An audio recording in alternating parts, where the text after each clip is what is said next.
Bien, como les decía, plano tangente. ¿Qué es un plano tangente? Si yo tengo una superficie, como esta, o se la dibujo acá, tengo una superficie, ¿no? Cualquiera ese, tengo un puntito en la superficie.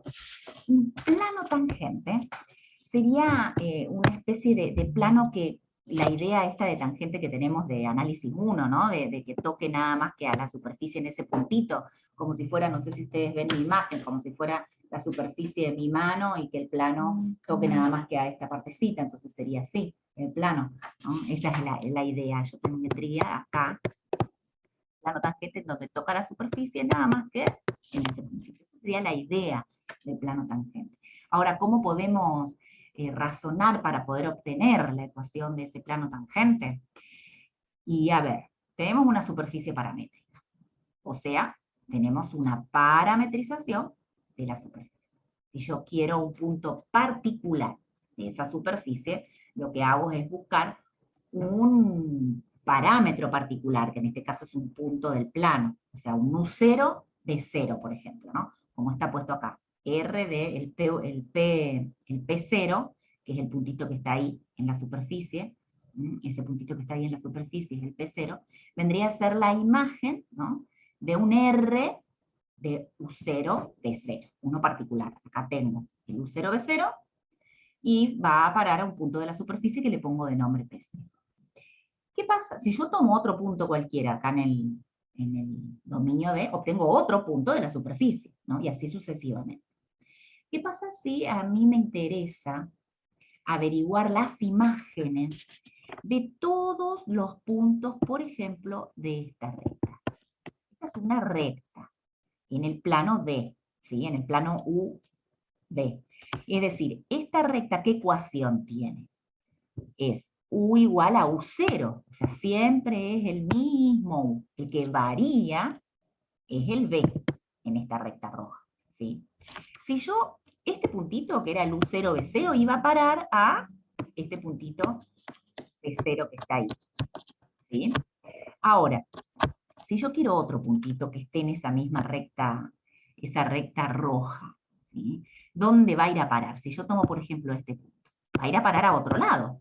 ¿Dónde va a ir a parar? Va a ir a parar, por ejemplo, a este puntito que está acá.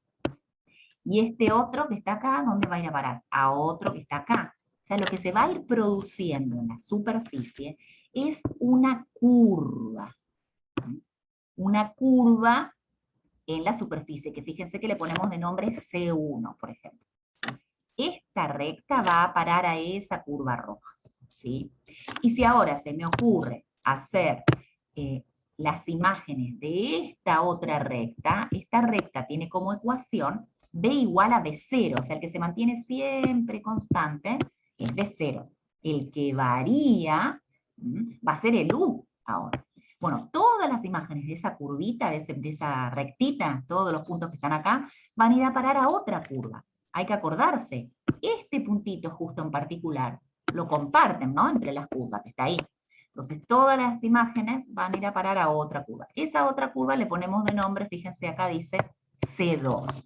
¿Sí? C1 es la curva roja, es la imagen de los rojos, de la recta roja, y C2 es la curva verde, que es la imagen de todos los puntos que están en la recta verde. Bien. Es decir, yo tengo que la curva C1, lo voy a escribir por acá, la curva C1, esto está más abajo, así que no hace falta que lo escriban ustedes, pues lo ven ahí en el libro. La curva C1 sería la curva de las imágenes, ¿sí?, de las imágenes de quiénes, de los U0, B. El U0 siempre fijo, el B es el que varía. ¿Y quién es la curva C2? C2 son las imágenes por medio de R, pero ¿de quién?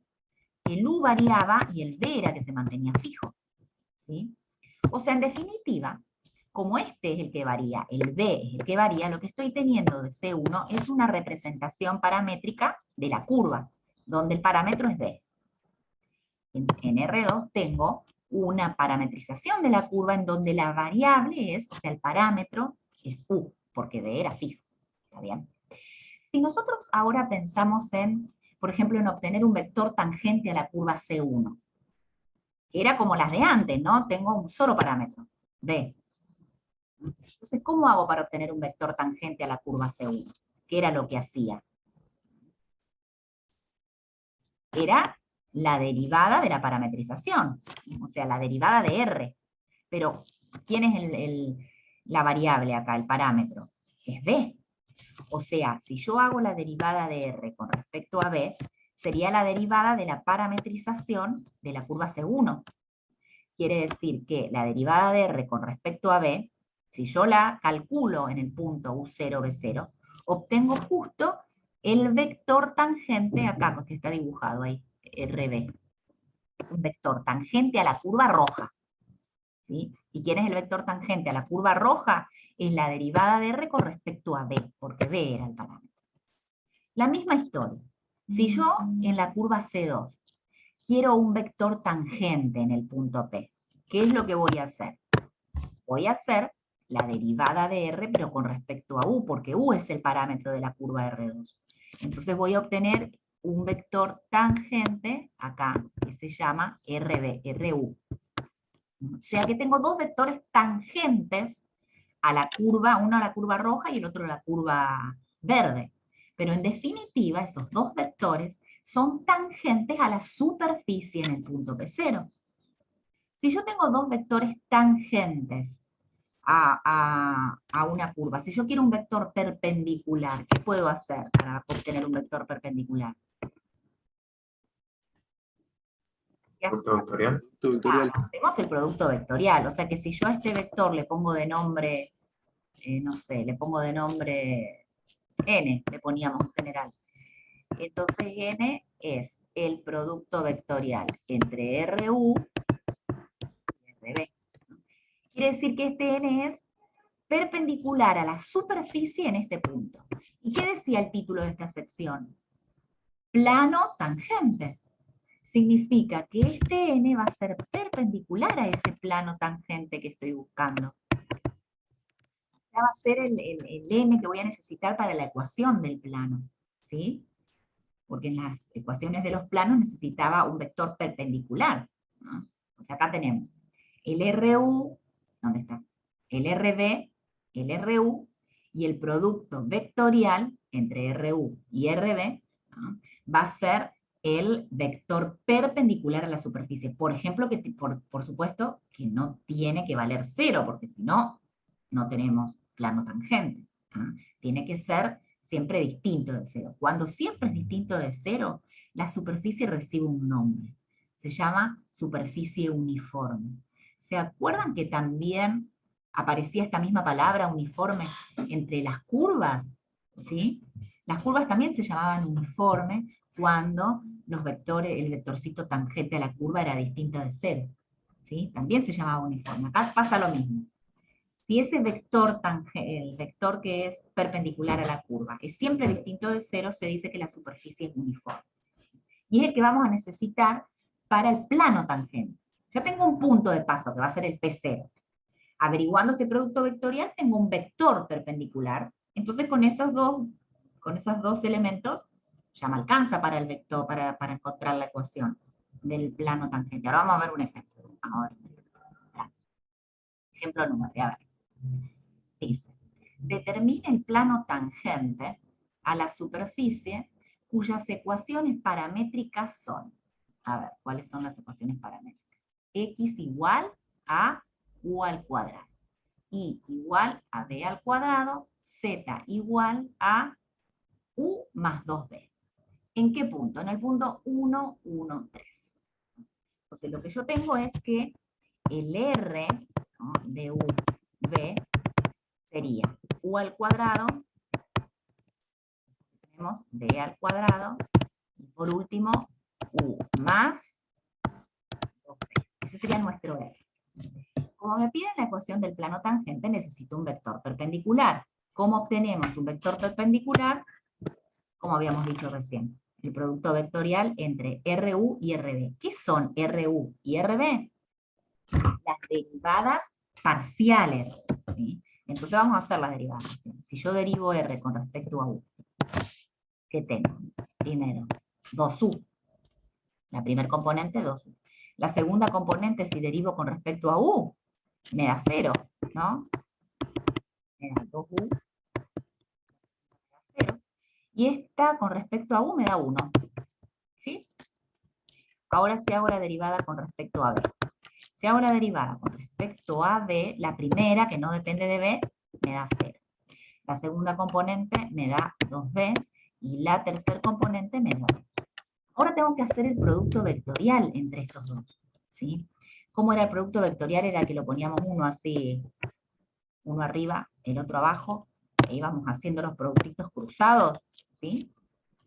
Este que no mirábamos, y hacíamos este por este, menos este por este, y esa era la primera componente, ¿sí? ¿Se acuerdan? Nos queda 0 por 2, 0. 0 menos 2b, se me queda menos 2b. Bien, ahora lo que había que hacer era olvidarse de la segunda y hacer 2u por 2 menos 0 por 1. Y poner el opuesto, ¿se acuerdan? Entonces hacíamos 2u por 2 es 4u. 4u menos nada, 4u. Entonces acá tengo que poner menos 4u. Y ahora lo que había que tachar, uy, no, se me borró el puntito que estaba ahí, que era el 1. Ahora lo que no había que tener en cuenta era esto. Entonces hacíamos esto por esto menos esto por esto. 2u por 2b queda 4v. Menos nada queda 4v. Bien, este es el producto vectorial. O sea que voy a necesitar para construir el vector. Pero lo necesito en este punto.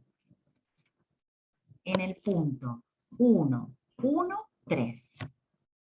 Pero esto es x y z. Y yo necesito u y b. ¿De dónde saco u y b? ¿Cómo tendría que hacer?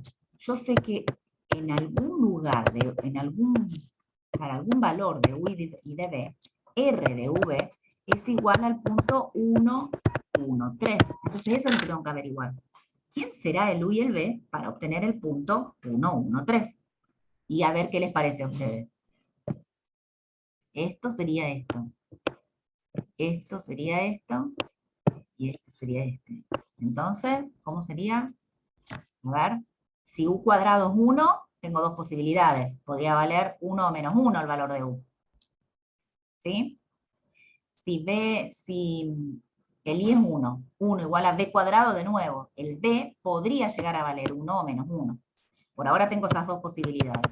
Que 1 sea más menos 1 y que el b sea más menos 1. Pero resulta que el i, el z, u más 2 por b tiene que ser 3. Así que el negativo lo descarto, ¿no? Entonces, en definitiva, el u vale 1 y el b vale 1. Esos van a ser, ¿sí?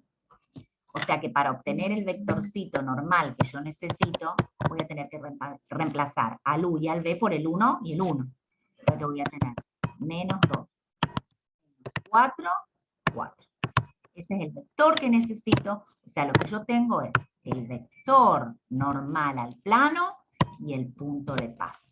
¿Cómo construía la ecuación de un plano si tengo el vector perpendicular y el punto de paso? ¿Se acuerdan?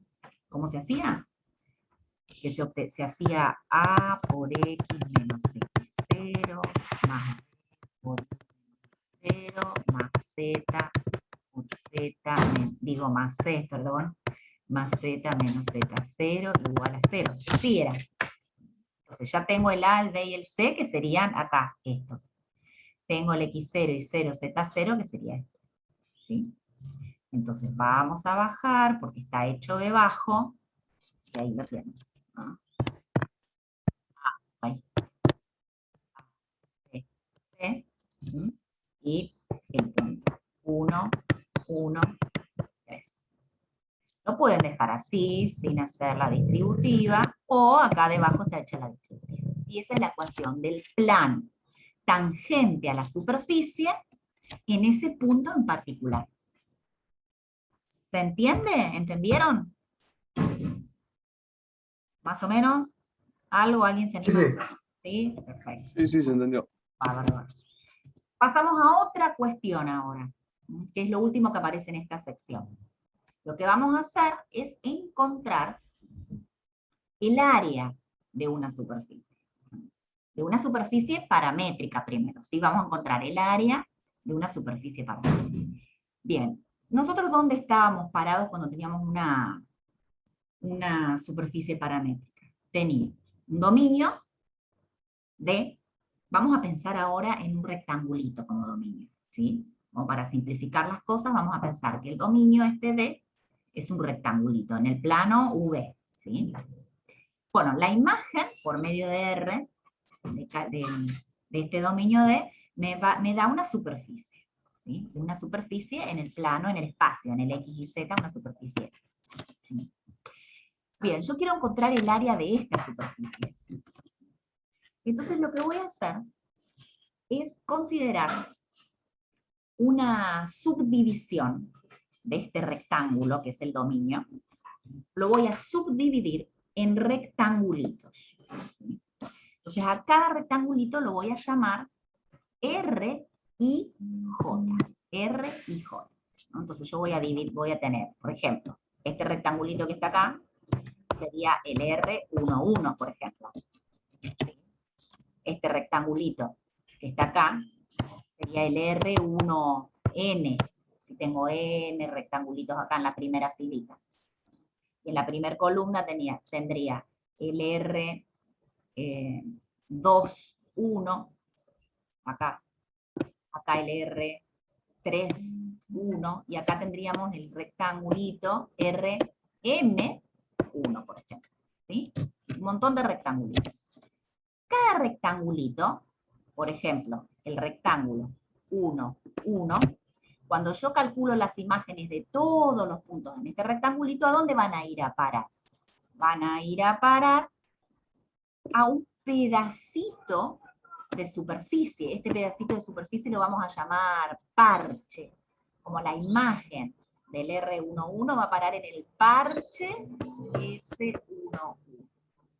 El RN1 va a ir a parar a otro parchecito. Conclusión. Cuando yo considero una subdivisión en rectangulitos del dominio, voy a obtener una subdivisión de parchecitos en la superficie. Y la misma cantidad de rectangulitos que tenía acá va a ser la misma cantidad de parchecitos que voy a tener en la superficie. ¿Sí? ¿Estamos hasta acá? ¿Qué es lo que voy a hacer? La idea va a ser aproximar el área de cada parchecito que está acá, el área de cada parchecito. O sea, yo voy a tener acá un parchecito así, ¿sí? Y a este parchecito lo que voy a hacer es aproximarlo por un pedacito así de plano tangente. Por ejemplo, un planito tangente. Ese sería como un pedacito de plano tangente. Y voy a aproximar el área del parchecito por el área de ese paralelogramito que está ahí en azul. ¿Sí? ¿Y cómo obteníamos el área de este parchecito que está ahí? De este pedacito de paralelogramito, ¿no? Lo que voy a hacer es pensar justamente, si estoy parada en este puntito, este va a ser el vector tangente. Y este otro también el vector tangente. O sea, este va a ser, por ejemplo, el RU y este el RB. Pero que en general, a ver si lo voy a dibujar acá, el RU y el RB, por ejemplo, son así y así, el RU y el RB. Entonces lo voy a tener que multiplicar para que se extiendan un poquito y que sea un poquito más largo. Lo voy a multiplicar por la distancia de cada uno de los lados, ¿sí? Del diferencial de U en este caso, y el diferencial de B en este caso. Entonces, ¿para qué? Para como agrandarlo, ¿sí? Entonces yo sé que el RU, ¿cómo hacíamos el área del paralelogramo este que está dibujado? ¿Se acuerdan? ¿Cómo era el área del paralelogramo? Pone más bajo. El área del paralelogramo era el módulo, ¿cómo era? ¿Se acuerdan? Del producto vectorial, ¿sí? El módulo del producto vectorial que yo dibujé, estoy haciendo en verde, vendría a ser el área de este rectangulito chiquitito. Entonces, como yo voy a multiplicarlo por el diferencial U y el diferencial de B para hacerlo un poquito más grande, y son números, el diferencial de U y el diferencial de B son números, entonces los multiplico por afuera, acá, por diferencial U, por diferencial B. O sea, conclusión. A ver, vamos a bajar que debe estar escrito por acá. El área de cada uno, acá lo tienen dibujado hermoso, así, ¿no? Tienen el parchecito y tienen el paralelogramo acá, que es el pedacito de plano tangente. Entonces, esto que está acá es el diferencial de U por el vector tangente RU, y acá el diferencial de B por el R, que es el R de B, que es el vector tangente. Entonces, si yo quiero el área de ese parchecito, lo voy a aproximar por el área del paralelogramito, que sería el módulo del producto vectorial entre RU y RB por diferencial U, diferencial B. Esa sería la aproximación del área del parchecito. Pero yo tengo un montón de parchecitos, ¿no? Entonces lo que voy a hacer para aproximar el área de nuestra superficie, es sumar todas las aproximaciones de las áreas de los parchecitos.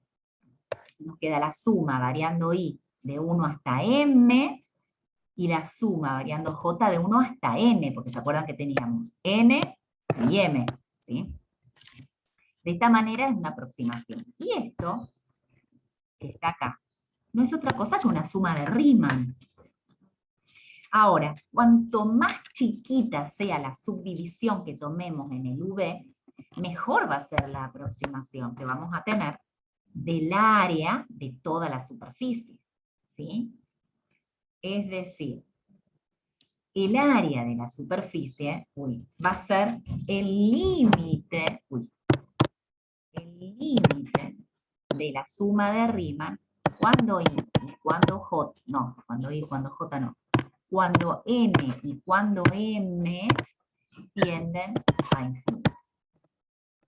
Y esto no es otra cosa que lo que habíamos definido como integral, ¿no? Integral doble, donde esta sería nuestra función en la integral doble, ¿sí? Era la definición de integral doble que vieron hace un tiempo. Es decir, que en definitiva, entonces, el área de la superficie va a ser la integral doble de esa función, donde la función ahora es el módulo del producto vectorial entre RU y RB. ¿Quién es R? R es la parametrización de nuestra superficie. ¿Quién es D? D es el dominio de la parametrización que define toda la superficie. ¿Está bien? Entonces, definición, la leemos bien completita. Si la ecuación siguiente define una superficie S paramétrica uniforme, ¿qué era uniforme? Que siempre el vectorcito perpendicular es distinto del nulo. Entonces, R de V, como siempre, X de V, Y de V, Z de V, donde U y V varían en un cierto dominio, dice, y S está cubierta solo una vez, o sea, no era como en el caso, ¿se acuerdan del cilindro que no tenía la variación del tita, entonces la recorría un montón de veces? Tengo que tener una variación en donde la recorra una sola vez. Dice, cuando el U y V varía en todo el dominio de parámetro, entonces el área de la superficie es la integral doble sobre D del módulo del producto vectorial entre los vectores tangentes, RU, RB, diferencial de M. ¿Sí? Más o menos se entendió un poquito, aunque sea, después lo pueden leer como para entenderlo un poquito mejor. ¿Se entendió la idea?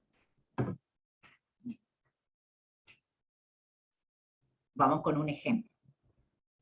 Nadie dice que sí, si entendieron o no. Bueno, ¿qué va a hacer? Después la leen bien y se fijan si no entienden alguna parte o se pierden en algo, me preguntan. Por el Classroom me pueden preguntar.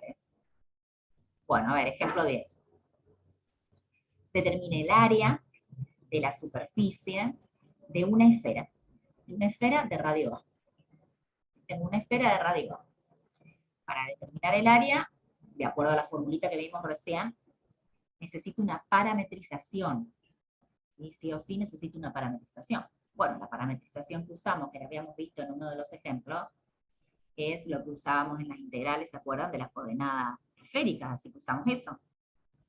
A seno de tita coseno de phi, a seno de phi, dije al revés, por seno de tita, y z igual a coseno de phi. Para poder tener los puntos definidos una sola vez, tengo que darle una variación precisa al tita y al phi, que era que el phi variaba entre 0 y pi, y el tita variaba entre 0 y 2pi. De esa manera la obteníamos a toda la esfera completita, y la recorremos una sola vez. Bien. Entonces, para determinar el área de la superficie de esta esfera, necesito saber el R, en este caso sería R de tita, R de phi. ¿Quién es el R que no lo escribí? El R de tita, phi, sería el X, el Y y el Z. No me alcanza a escribirlo acá, lo voy a escribir así. Sería el A seno de phi coseno de tita, el A seno de phi seno de tita, y el A coseno de phi. ¿Sí? Ese sería el R. Entonces, para obtener lo que necesito para encontrar el área de la superficie, tengo que hacer R de phi, R de tita, R de phi, y el producto vectorial, y después tengo que obtener el módulo. ¿Sí? Entonces, vamos. Para hacer la derivada de R de... Bueno, fíjense que está hecho al revés, pero es lo mismo, ¿no? Yo puse R de tita, vectorial R de phi, pero como estamos averiguando el módulo, no importa el orden, ¿no? ¿Está bien? Bueno, ¿quién es R de phi? Es la derivada con respecto a phi. Entonces, si yo derivo con respecto a phi, esto, tengo que derivar el seno de phi, que me va a quedar el coseno de phi.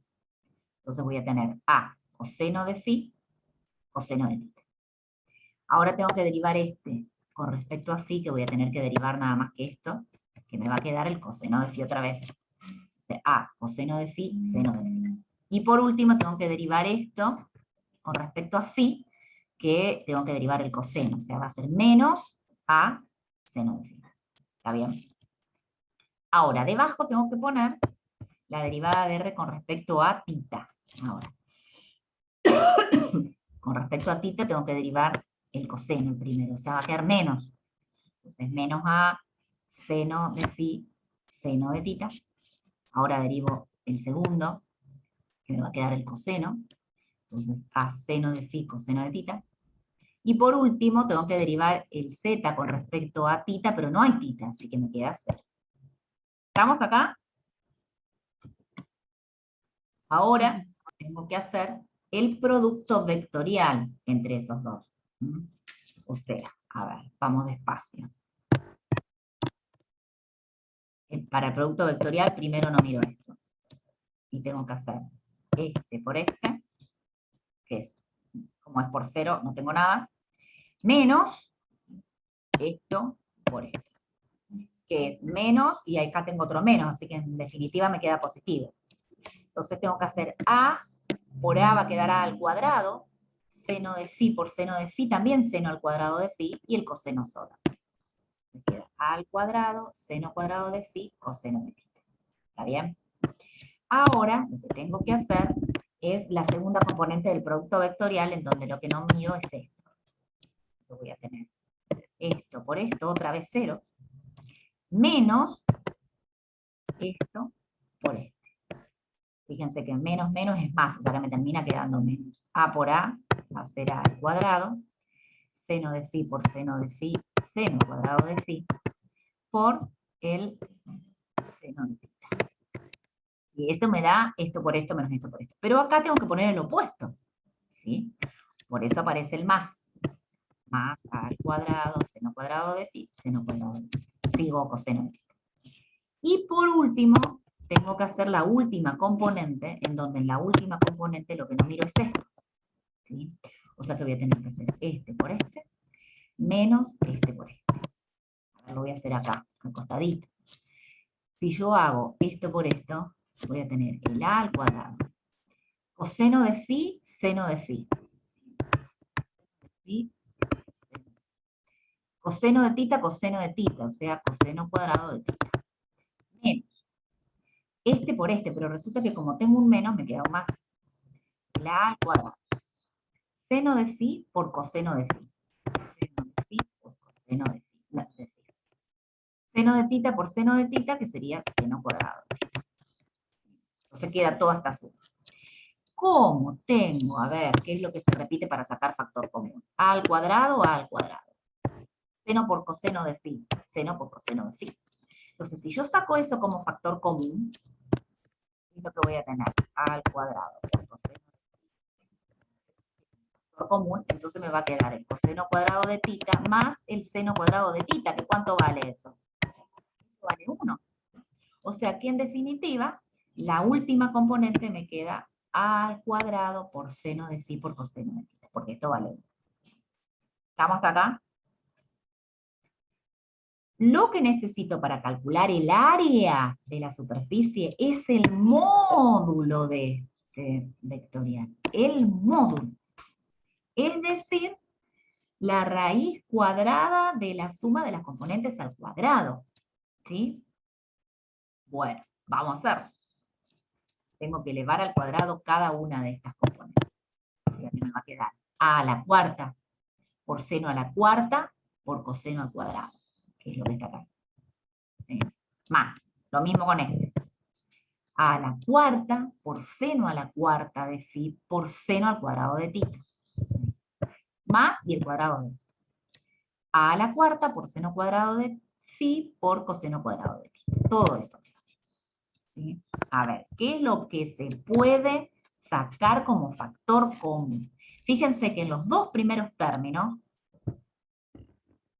en este y en este, tengo a la cuarta de seno a la cuarta de phi. A la cuarta por seno a la cuarta de phi. Así que saco adentro de la raíz, lo saco como factor común. A la cuarta por seno a la cuarta de phi. ¿Y qué es lo que me queda? El coseno cuadrado de tita más el seno cuadrado de tita. ¿De cuánto vale esto? 1. O sea que en el primero de esos dos primeros términos, en realidad lo que nos queda es a la cuarta, sí, esto está acá, a la cuarta por el seno cuadrado de phi. Más y el otro término. A la cuarta por seno cuadrado de tita por coseno cuadrado. ¿Qué puedo hacer acá con estos dos términos? Con estos dos términos lo que puedo sacar como factor común es a la cuarta, porque lo tengo en los dos lados, y lo que puedo sacar es seno cuadrado de phi.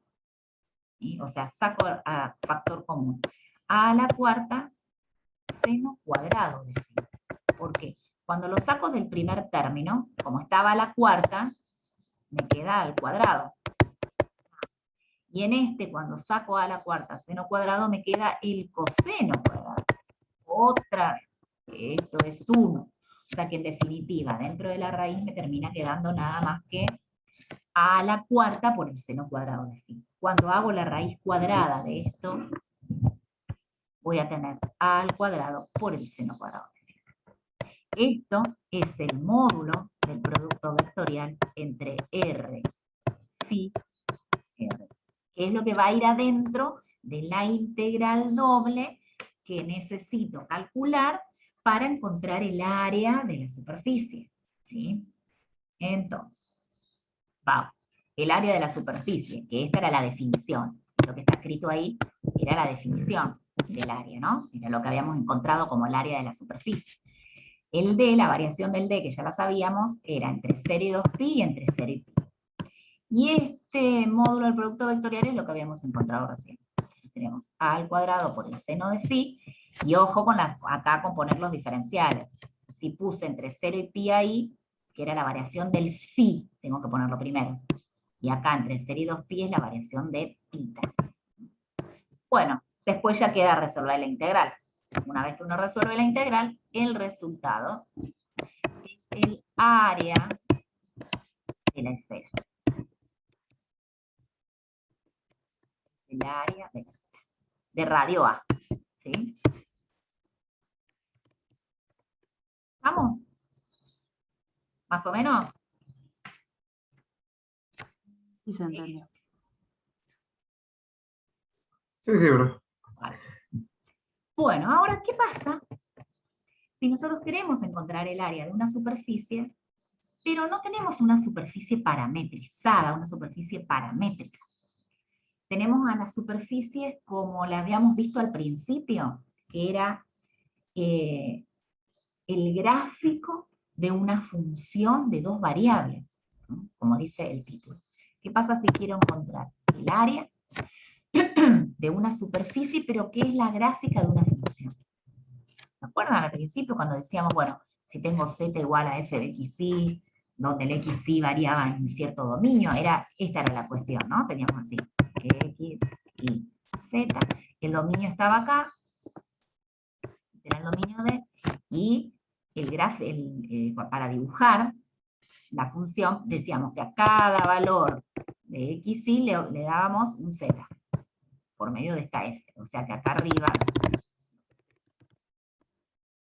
era la superficie. Cada puntito acá, obteníamos una imagen ahí. Entonces, ¿cómo hacemos para obtener el área de una superficie si la superficie está dada como el gráfico de una función de dos variables? No nos queda otra que pensar en una parametrización, porque nosotros obtuvimos una fórmula para encontrar el área, pero cuando la superficie era una superficie parametrizada, así que hay que encontrar una parametrización. La parametrización más natural que hay cuando se trata del gráfico de una función de dos variables es pensar en esta. Digo, bueno, que x valga x, que y valga y que la z valga f de x. Y el x y el y variaban en el conjunto D, o sea, x y y varían en el conjunto D. Y esa es la parametrización que se va a usar. O sea, va a ser un R que depende de x y de y. En donde, ¿cómo voy a tener la parametrización? X, y acá F. Entonces, si necesito encontrar el área, necesito usar esa fórmula que habíamos encontrado hace un ratito. O sea, necesito el Rx, necesito el RI, y necesito el módulo del producto vectorial.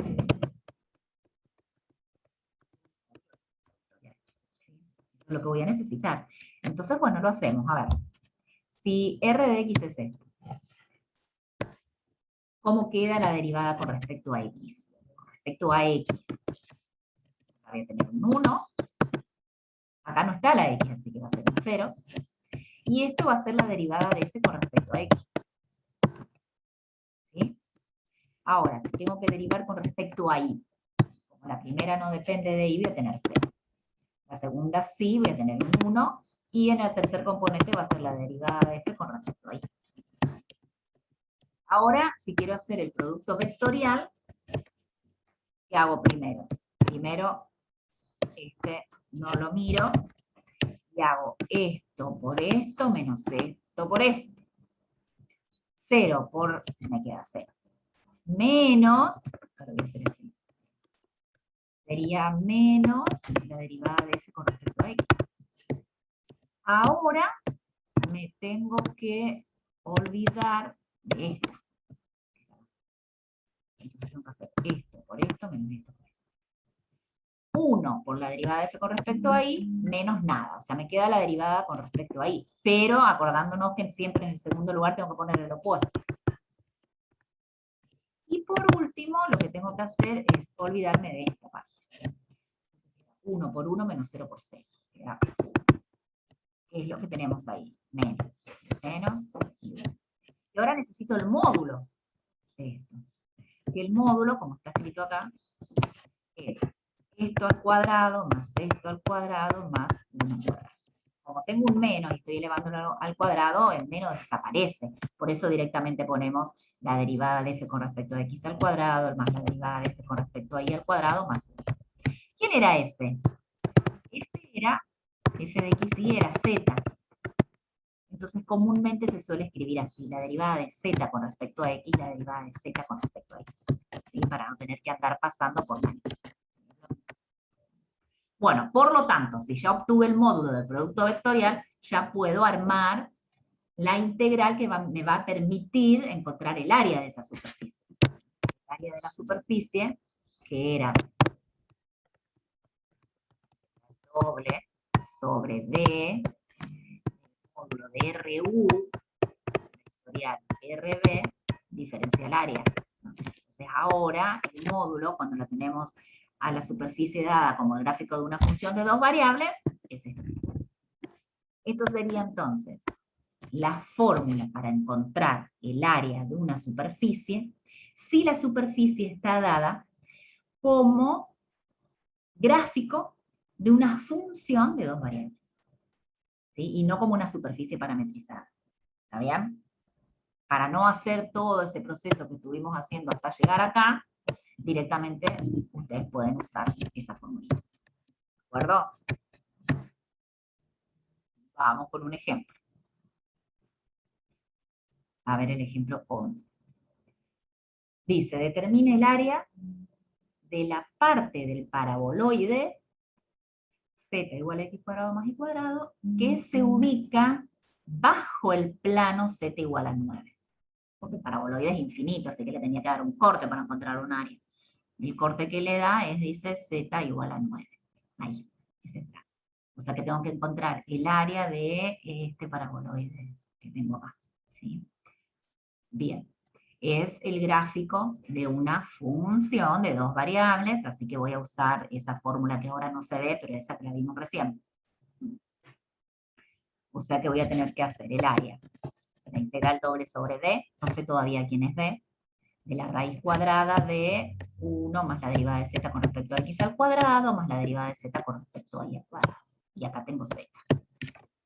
O sea que la derivada de z con respecto a x es 2x. La derivada de z con respecto a y es 2y. Así que voy a tener la raíz cuadrada de 1 más x al cuadrado más 2y al cuadrado. O sea, voy a tener la integral sobre d de la raíz cuadrada de 1 más, y acá tendríamos 4x al cuadrado más 4y al cuadrado. Que lo que hicieron, fíjense, es sacar factor común 4. ¿Por qué hacen esto? Porque resulta que ahora lo que tengo que hacer es ver la variación del conjunto D. ¿Dónde varía x y para obtener todo el paraboloide? Si yo quiero parar ahí. Entonces z vale 9, ¿no? Si yo quiero saber si z vale 9, voy a tener 9 igual a x cuadrado, O sea que este dominio de la variación del x y de y para obtener todo ese paraboloide que necesito, va a ser este círculo, ¿no? De radio 3. ¿Está bien? Entonces, ¿cómo hago para obtener la variación de x y de y en ese círculo de radio 3? ¿Cómo hago?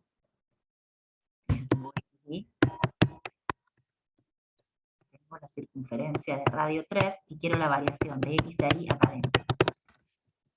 ¿Cómo hago? Yo puedo llegar a decir que x varía entre menos 3 y 3, y de ahí, ¿entre qué varía? ¿Cómo sería? Entre menos raíz cuadrada de 9 menos x al cuadrado. Y la raíz cuadrada de 9 menos x al cuadrado. Feo, ¿no? ¿Qué hacíamos cuando teníamos un dominio de integración así? Integrales dobles. ¿Qué hacíamos? Polares. Exactamente. Cambiábamos a coordenadas polares. ¿Sí? Hacíamos un cambio de variables. No usábamos las x y y, sino que pasábamos a polares. En polares teníamos que x es igual a r coseno de tita y es igual a r seno de tita, donde en este caso el r varía entre 0 y 3 y el tita varía entre 0. Es el cambio que hacemos para poder encontrar esta integral. Entonces hacemos ahora la integral entre 0 y 2pi, de la integral entre 0 y 3, de la raíz cuadrada, de 1 más 4 por y x cuadrado más y cuadrado, ya sabemos que nos da como resultado r cuadrado. ¿Sí? Entonces hacemos 1 más 4 por r cuadrado. ¿Está bien? O sea, x cuadrado es igual a r al cuadrado. Por eso acá aparece r al cuadrado. ¿Y este r por qué? ¿Por qué apareció este r? ¿Cómo se llamaba ese r? Era el Jacobiano. jacobiano cuando hacíamos el cambio de variables. ¿Sí? No se vayan a olvidar. Por eso aparece el r, ¿sí? ¿Estamos de acuerdo? Bueno, y después tenemos diferencial r, porque acá está la variación del r, diferencial θ, porque acá está la variación. Entonces, tenemos la integral ya lista para calcular. Una vez que la calculamos, el resultado que me da es el área de ese pedacito de paraboloide. ¿Está bien? ¿Sí o no? Más o menos. Mucha información. Acá hace un detalle que también se hubiese podido pensar, no importa que lo miren, pero lo que está debajo es pensar que esta superficie también era una superficie de revolución. Pero bueno, no importa, no se preocupen, no pasa nada. Con esto terminamos.